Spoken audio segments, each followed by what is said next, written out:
Well, the origin of the phrase sea change comes from William Shakespeare's last play, The Tempest.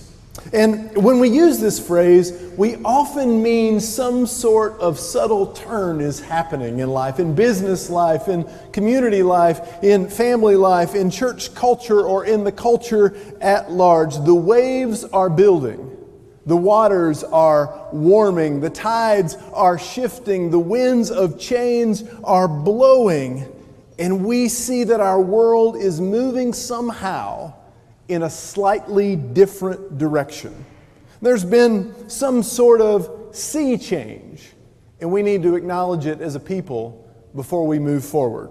And this is somewhat consistent with Shakespeare's original turn of phrase, but not nearly as strong. He uses it in the midst of a stanza known as Full Fathom 5, where the nymph Ariel is singing about Ferdinand and singing to Ferdinand about his father's death.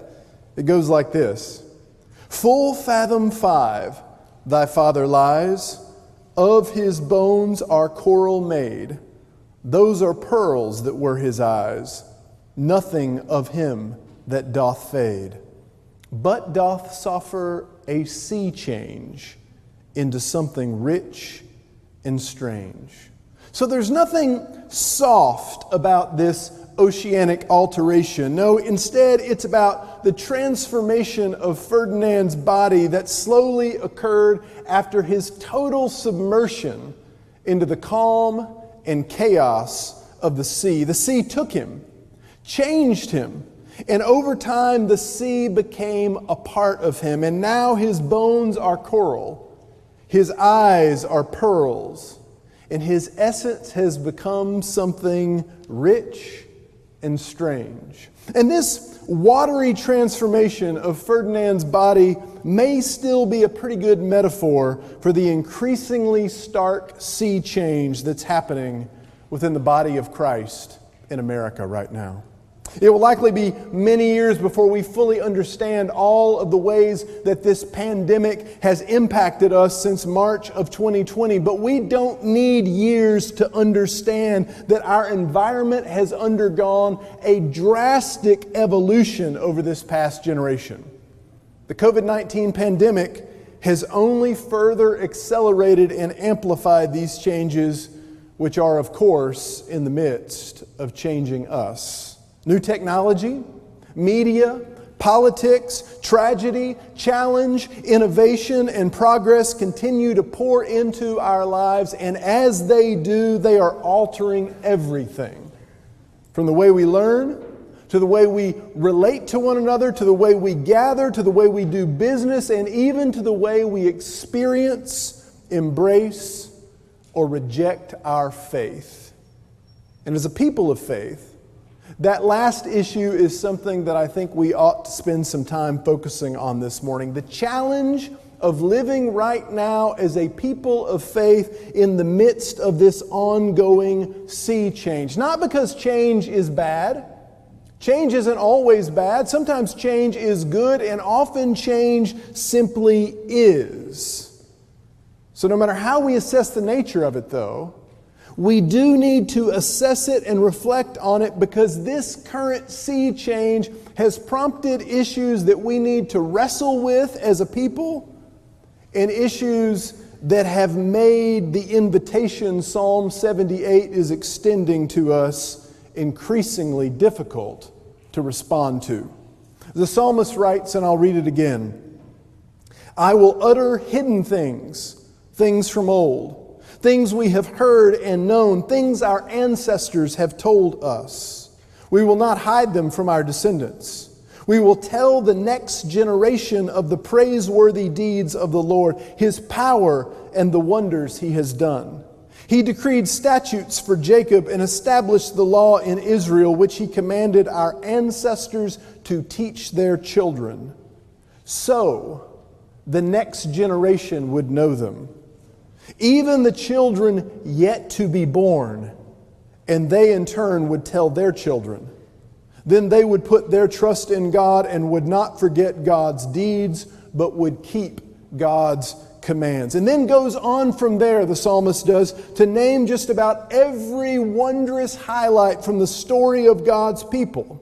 And in context, we understand this has to do with a very specific purpose that has nothing to do actually with history itself. Now, for its content, Psalm 78 is known as a historic psalm, but the purpose of the psalm is much less about the past than it is about the present and the future. Because the psalmist understands, like we do, that while knowing the events of our past ought to be foundational for our faith, there were and are plenty of people who know the biblical story, who claim the biblical story as their own, and yet whose lives do not align with it. We may know people like that ourselves.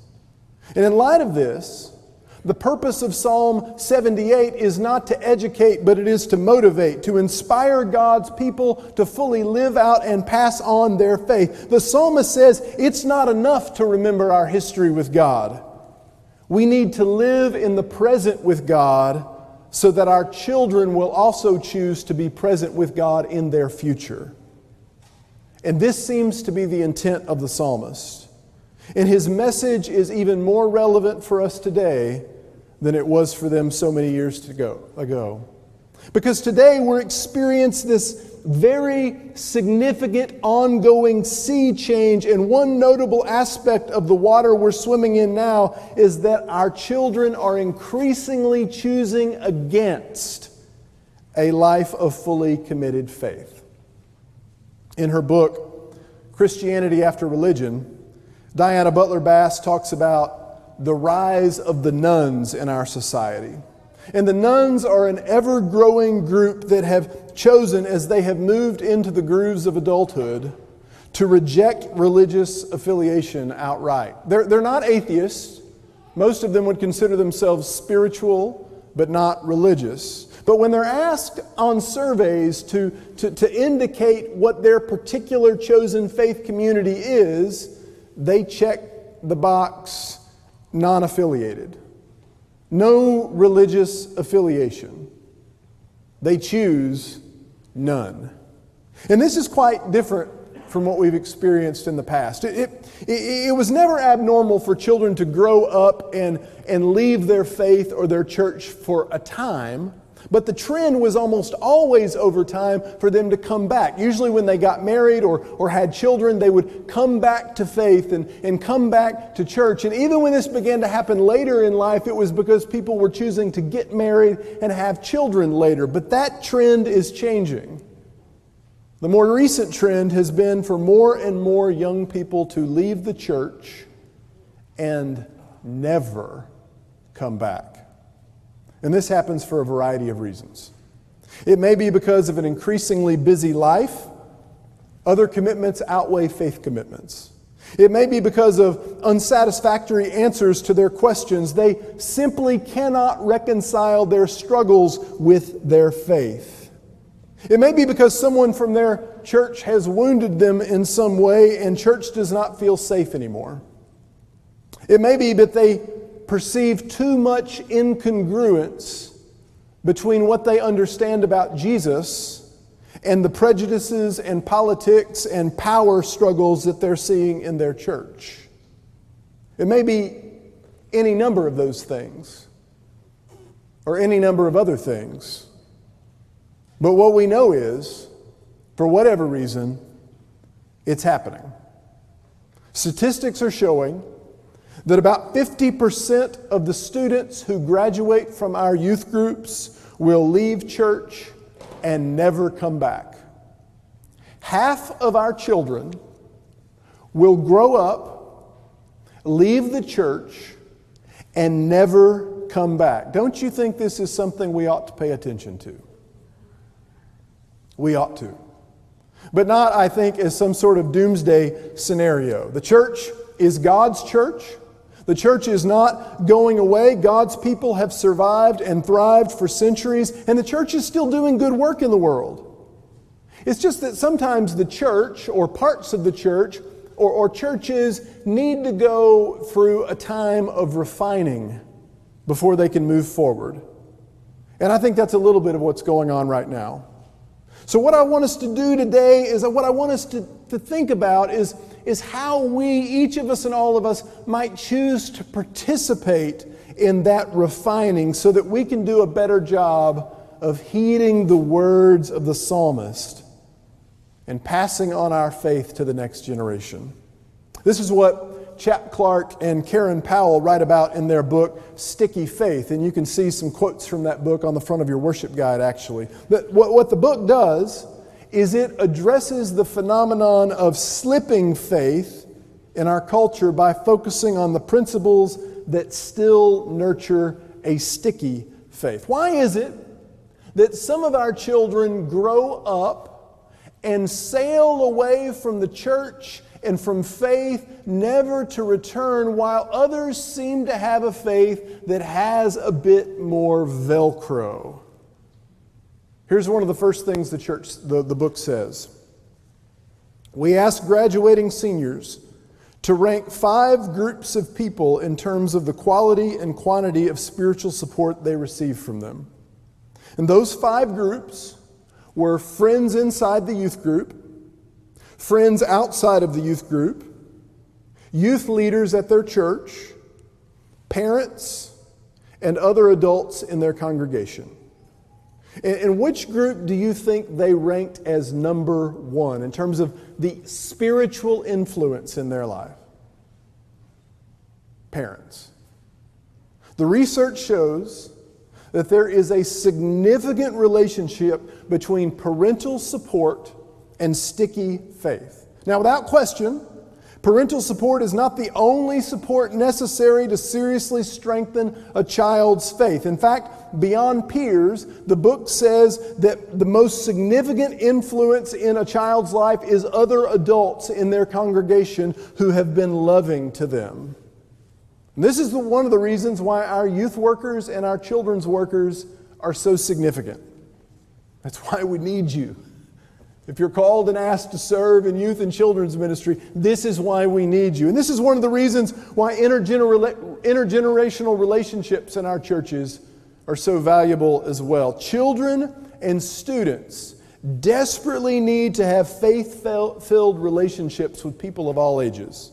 But without question, the most important spiritual support for children, the research says, is their parents.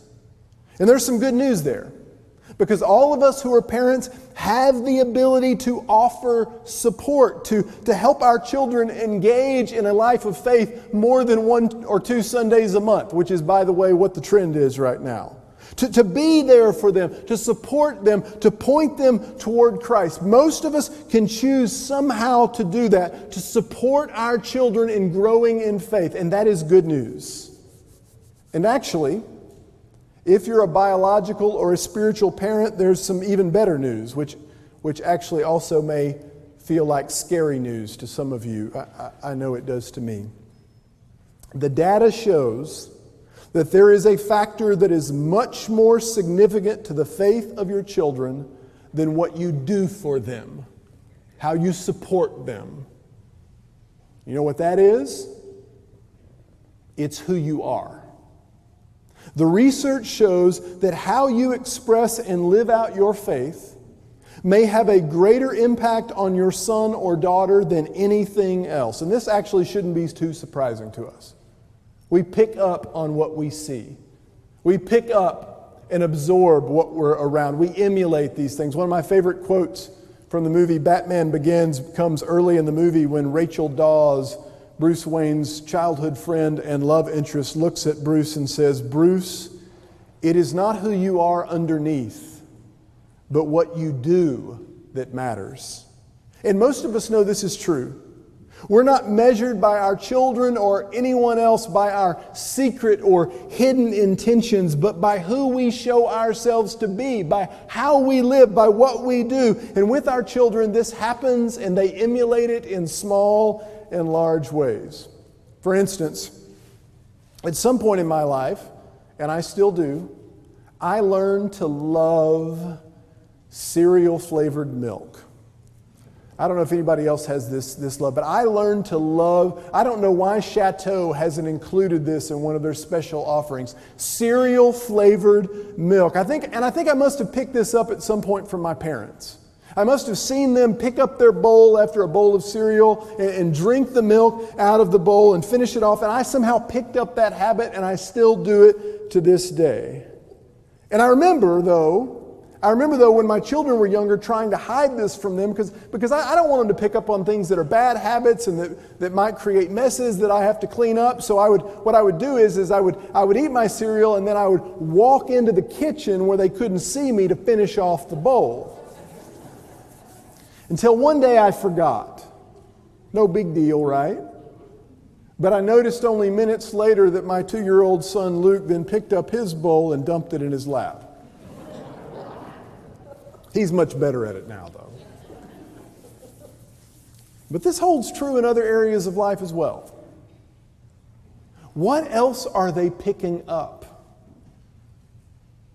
What else are they picking up? Or not picking up? That's the point. A few more highlights from Chap Clark and Karen Powell's book. The most effective way to teach your kids about faith is for you to have your own faith. Children pick up on the compartmentalization of faith and life.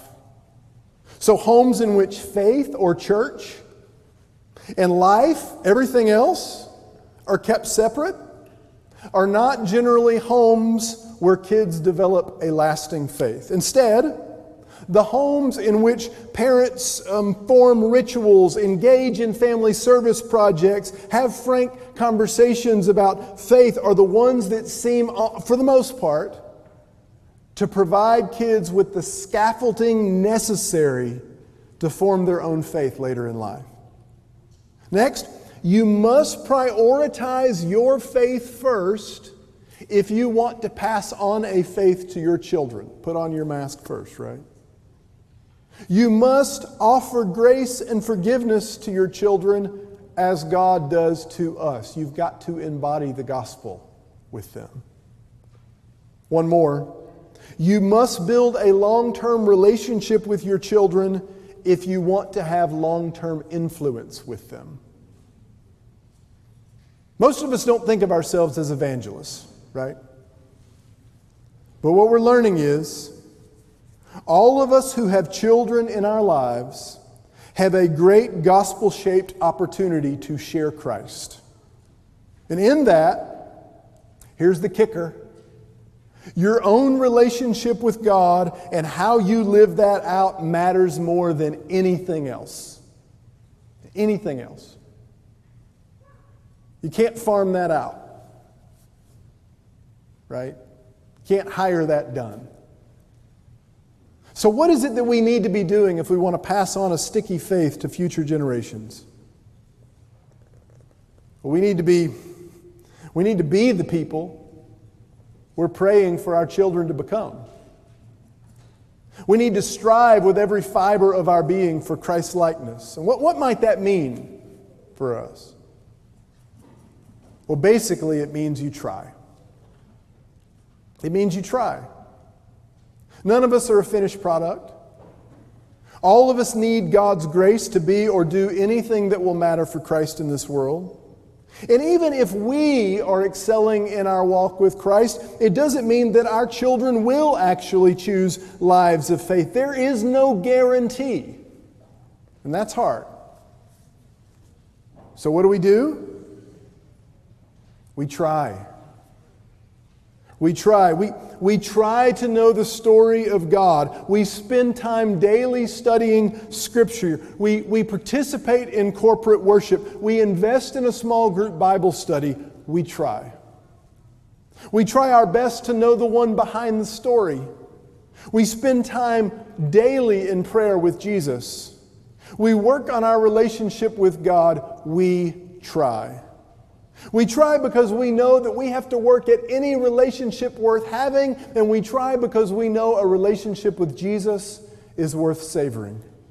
We try because we want our lives to count for something eternal, and we try because we know that when we give our lives to Jesus and His mission in this world, we are giving our lives to something eternally consequential.